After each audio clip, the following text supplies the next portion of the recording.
सर्वसाधारण अवगति निमंते जणाई दिया board flu कुकुड़ा मानक देखा एक भूताणु जनित रोग। यही रोग कुकुड़ा मानक मनीष मानक व्यापार संभावना अच्छी। यही रोग देखागले 48 घंटा मध्य 88 ରୁ 90% कुकुड़ा मृत्यु मुखरे पड़ती। तेणु आवश्यक नथिले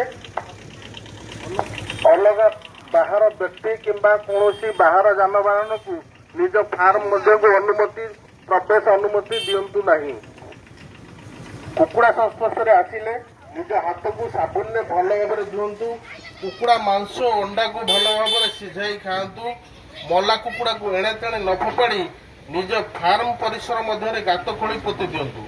जदि कौन जगार कुकुड़ा मानकर अस्वाभाविक मृत्यु होउछि तेणु भयभीत न होई निकटस्थ प्राणी चिकित्सक को तुरंत जणातु। बार्ड फ्लू संक्रमण हेले भयभीत न होई